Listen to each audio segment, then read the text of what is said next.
Hello everyone, welcome back. So I'm gonna show how to do the head-to-toe assessment over here, and so this is my room because I didn't find any place to do the head-to-toe. So I'm just doing it in myself with my room, and I made a poster like where I draw the picture of a human being, so that it's easier for me to verbalize everything that I say. So I'm gonna do the head-to-toe for a patient named Georgina, where she has a miscarriage, spontaneous miscarriage of 13 weeks gestation period. She is in bed rest and she has a very vaginal bleeding before coming to the ED. So she kind of has that vaginal bleeding before coming to the ED. So it was for 24 hours. So it's a long time, right? And she also is allergic to penicillin and latex. So we have to make sure that we are using latex-free gloves. And one thing to remember, she has thrombocytopenia, which is low platelets in the body count, which really is a severe thing because it can really cause a hemorrhage, because if someone's have bleeding and they really can't clot the blood, so it's a severe process. Now, so I'm going to start how to do the head to toe, and maybe I will describe what I'm doing, but anyway, I'm going to start, right? So I'm going to walk in the room and I'm going to check for, so before doing the head to toe, I'm going to check for any kind of hazard over there. First of all, I'm going to wear the hand hygiene and I'm going to wear the gloves. I'm going to enter the room and I'm going to check for any kind of hazard over there. If there is any kind of IV lines, UD catheters, or any kind of, if the environment is clean or not, any kind of disposal stuffs over there in the ground. So anything that's a hazard or that can really impact me and my patient as well, and also someone's coming from outside. So if there is no hazard, everything looks fine, then I'm going to start talk to the Georgina, right? So, hi Georgina, I'm Hansel. I'm going to be your enroll nurse for today in this prenatal ward. How are you feeling now? Perfect. So Georgina, I'm gonna do a head-to-toe assessment, and for that, can I get your full name and date of birth, please? Thank you. Now, do I have your consent to check the UIN number? All right, perfect. Now I'm gonna do the head-to-toe assessment, Georgina, and it's gonna take 15 to 20 minutes. So, is it okay for you? All right, perfect. So, how do you like me to call you? Georgina. All right, perfect. So once we get the verification, and once we identify, once we talk with the patient itself, now we're gonna proceed that, right? Now, once I did that, I'm gonna, because I'm totally aware of the fact that you have pain in your abdomen, and I really want you to be comfortable because I'm here with you. I am supporting you, and so how's your pain now? All right.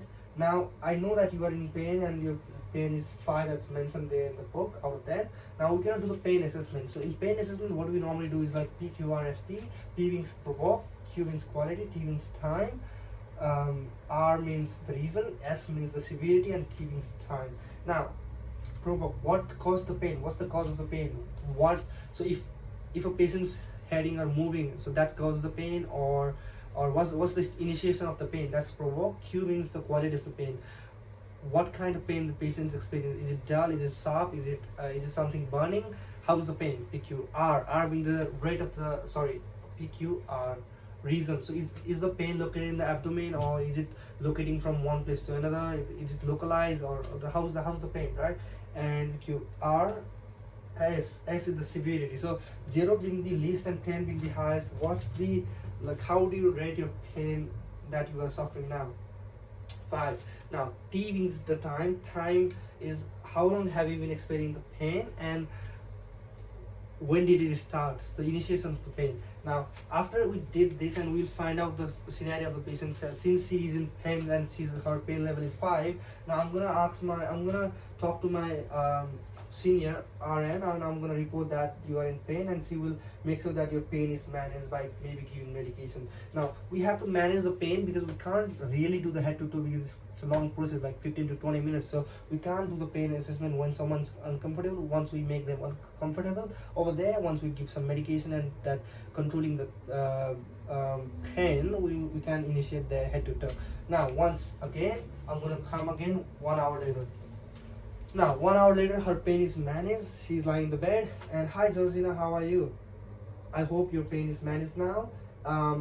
As I said, we're gonna do the 15 to 20 minutes head to toe, and it's gonna take a bit long. So that's why, if you wanna go for a washroom or anything else, just let me know now. All right. Now, Georgina, is the temperature fine for you? Is the bed height and is the lighting good for you? All right, perfect. Now, Georgina, I'm gonna raise the bed height for me because I have to raise the bed height. It's safe manual handling when I'm checking. And after that, I'm gonna also draw the curtains for the privacy and dignity level of my patient. Now, once I did that, I'm gonna initiate with the thing. So, I'm totally aware of the fact that you have a allergy to penicillin and latex, so I'm gonna use the latex-free gloves. And after that, I'm gonna initiate with the head. So before initiating the head, I'm going to check her vitals to see that if she's stable or not. So I'm going to check her vitals. So everything looks fine. Now I'm going to start the head to toe. So head to toe, I'm going to start. Georgina, so when doing head to toe, I might need to touch your head and all the body organs. So do I have a consent to do that? All right, perfect. Thank you, Georgina. Now, once I get the consent, I'm going to start the head. Right. So in head, what I'm looking for, any kind of lumps, bumps, laceration, any kind of lesions, any kind of infection, or any kind of abnormalities over there, and also the dryness of the hair, if the hair is equally distributed or not. Everything I'm going to look for. Now, once I check the head, the head area, the scalp area, I'm going to move forward to the eye area. Now in the eye, I'm going to check for if the pupil are reactive to light or not. So normally for pupil, what we're going to do is, like, this is the pen light that we normally have to check the pupil size, and also it's a pen light, so you can shine on the eye of the patient to check the how reactive the pupils are. Right now, so Georgina, I'm just going to check the pupil size on both sides of your left and right. Now perfect. Now I'm going to check your pupil size from outer canthus to inner canthus, on both sides, from outer canthus to inner canthus and back again. Now once I did that, your your pupils are reactive to light and they are constricting when I put the lights on. It can either dilate or constrict. So that's the case. Now after that's done, that shows that there might not be there isn't any kind of neurological problem, right? Now once we did that, I'm gonna ask some questions. So Georgina, what day is it, and where are you right now? So that shows that the patient is oriented and is able to answer it appropriately. And as I'm inspecting as well, she is able to answer my question properly. That means that she's alert and confused. She doesn't have much neurological problem, and she was really oriented and also giving my answer appropriately. Right now, I'm gonna check for her ears for any kind of lumps, bumps, any kind of discharge or pus over there, or any kind of abnormalities, as she is able to hear all the things that I'm saying. So that means her from outer part and her inner part is fine, because she's able to answer properly as listening to both ears. And also from outside, I don't see any kind of abnormalities. Now I'm going to go for the nose, and I'm going to see for if the nose is symmetry, if there is any kind of blood, any kind of any kind of fluid, mucus, pus, discharge over there. As I can't see any kind of abnormalities, then I'll move to the mouth area. Then in the mouth, what I'm going to see is, can you do for me, Georgina? So I can, when she is doing I'm going to see inside her mouth. So I'm going to check for tonsils, and I'm going to check for the tongue. The tongue is pink, and the tongue should be normally pink and moist. And I'm going to check for the gums, if they are swollen, if there is any kind of infection over there. And in the teeth, I'm going to check for any kind of decay, discolor, loosened teeth, or anything like that, which is the abnormalities. And after, I'm going to check for the lips as well, if it's very dry, inflamed, or any kind of like that. Because if it's dry, then there might be deficiency of vitamin, or they might be dehydrated, right? And after one thing I forgot to mention, that I'm gonna, while checking the eye, I'm gonna also check for the sclera and conjunctiva. It should be, the sclera should be normally white. If it's yellow, then it's a sign of jaundice, right? And if it's and for the conjunctiva, I'm gonna check for the inside on both eyes, and it should be pink and moist normally, right? If it's not, if it's pale, then there could be a sign of anemia. But anyway, so after we did the facial thing, I'm gonna go for pulses, right? So I'm gonna check the temporal pulse right here, right? And I'm gonna check for pulses on both sides for 1 minute, and I'm gonna check for the facial pulse right here.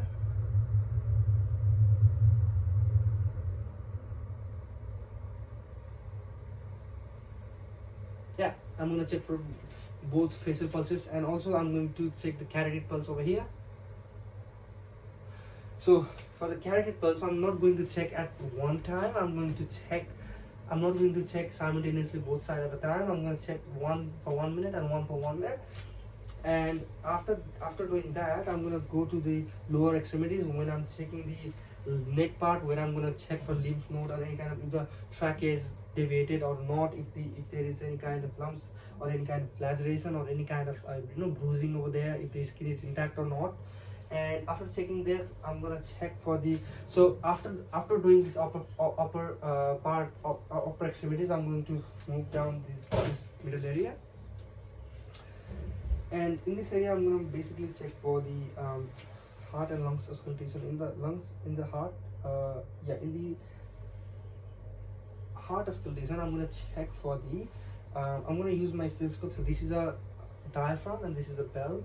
So diaphragm is the front or the biggest one. And I'm going to put this ear plugs on in my ear.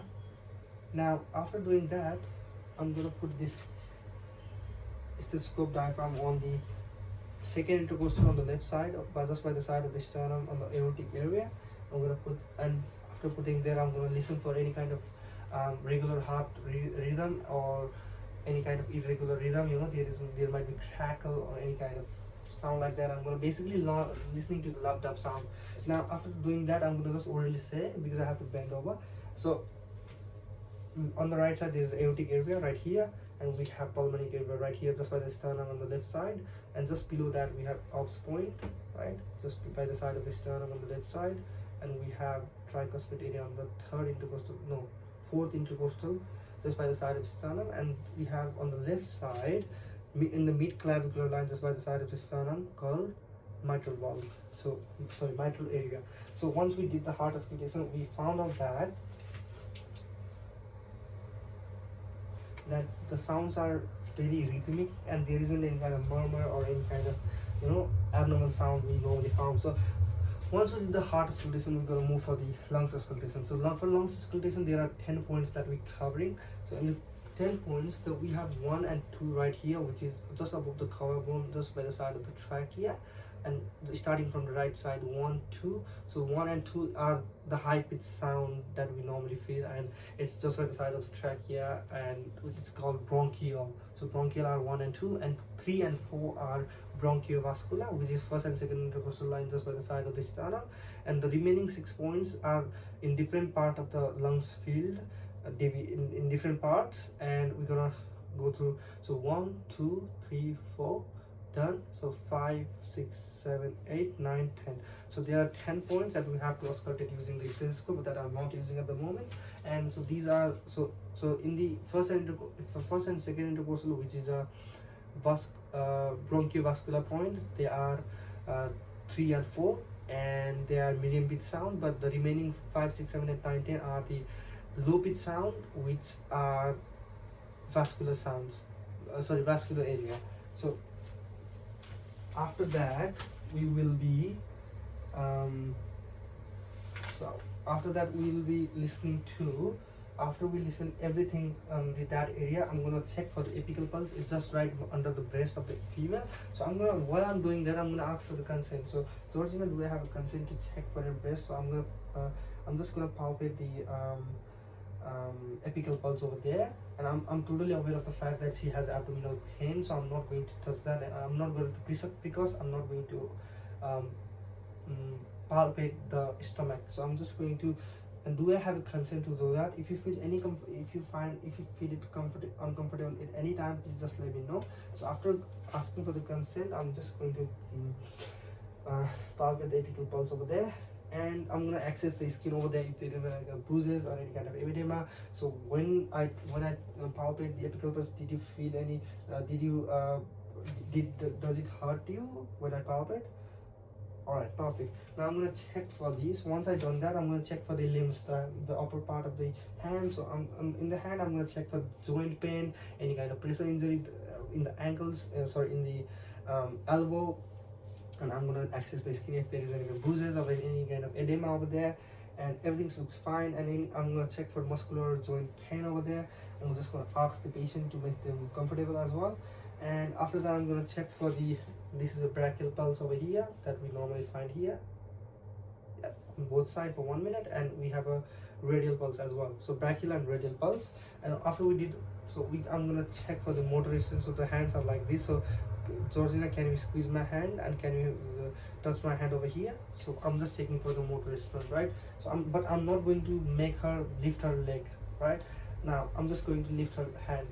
Now once I did, I'm gonna check between the fingers as well. I'm gonna check the capillary refill over here, and once I did everything else over here, so I'm pretty much done over here on the offside. Now once I did it, I'm gonna check for the armpits of her lymph node, any kind of tender or any kind of enlargement over there. And once I did that, I'm totally fine with that. I also inspect everything, any kind of bruises over there and any kind of joint or muscle pain. Do you have any kind of pressure injury in the elbow, in the wrist area, because that's been sitting there for a long time.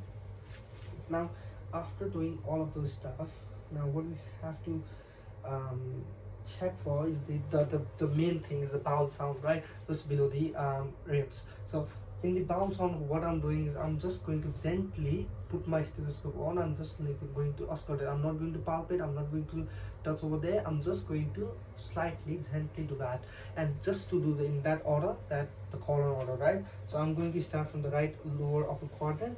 So I'm going to start to right lower upper quadrant to right upper quadrant to left upper quadrant to left lower quadrant. So I'm going to go with that way, and I'm going to check for any kind of gurgling or burbling sound or any kind of abnormal sound. Since you have a bowel sound and your bowel sounds are active, and that means that your tongue is fine. And I'm going to check for any kind of personal, it might be a bit personal question as well. So I'm going to check, I'm going to tell that when did you use your bowel last time, or maybe what did you eat last time. So it might give us the medical diagnosis about that, right? Now after doing that, and I'm also going to check, are you able to pass your urine daily, and is there any problem in cramping or any kind of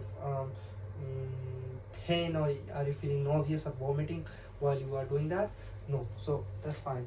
Now after doing that, I have also covered every pulses over there. Now I'm going to check into the genital area, it's lower extremity. So for genital area, I'm going to ask for the consent again about, is it okay if I inspect the genital area? I'm not going to touch it or palpate or any kind of thing, but I'm just going to inspect over there if there is any kind of swelling or any kind of abnormal smell, any kind of infection, and any kind of rashes over there, and just to see if there's pad replacement, if we need to do the pad replacement, if the blood is overflowed, or in the color of the blood, the pad count, and also the any rashes or abnormal things, or since the pad is full. So I'm gonna ask for the body nurse to change the pad. So I'm not going to do myself, but I'm going to check, maybe female nurse will do that, right?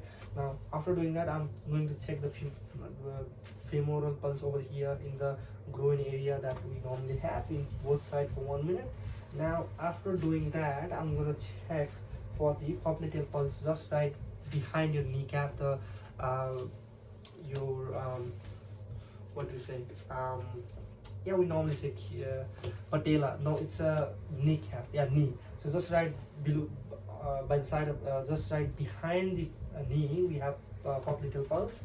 You can find, and I'm gonna palpate that for 1 minute on each side of her. Now I'm gonna go to the, while looking at the lower extremity in her legs, I'm gonna check for any kind of do you have any kind of joint or muscle pain. I'm going to check for the skin, any kind of discoloration, any kind of bruises over there, or any kind of pressure source, because she's been there for a long time in the bed, that's why. And after that, I'm going to check for the pedal pulse. So pedal pulse is just right on the second toe, just slightly by the side. Yeah, I'm going to check for the pedal pulse as well, and the posterior pedal pulse just by the side of that.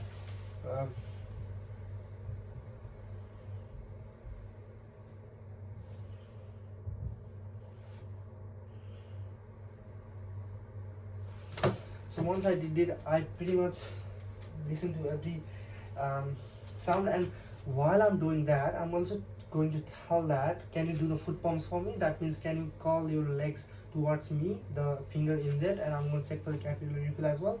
And while doing that, I'm not letting my patient lift his or her legs up, because she's in pain and in the vision meeting, so that's why it's a bit uncomfortable for her as well. And yeah, that's pretty much it, I think. And we have to listen to everything, and The main thing is like you have to pulses and your lungs and heart auscultation, and while doing the lungs auscultation, please let your patient tell that please do a good breathe in and breathe out, so that they can really so we can really heard that sound, you know, any kind of crackle or any kind of, they might be absence of sound, and we can really hear that sound over there, the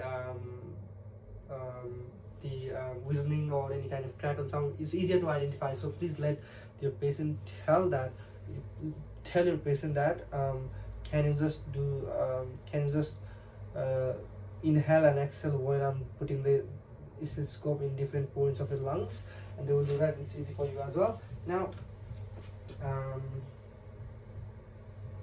that's pretty much it. I have made a it's a what do you say, it's not a mannequin as well, it's a cardboard that I have made. I will show you, and I put the marker on. I'm just like, this is what it looks like. I just you know, there was a carpet over there and I just a carton over there, and I just put the circle marks, and I was just, it was like easy for you, you know, easy for me to practice on and to deliver what I'm trying to understand, because otherwise, like, if I'm verbally just saying, then it's kind of a bit hard, and also I can't really so it's just for the memorization and an easiness for myself as well. And thank you for watching, guys. All right, see ya.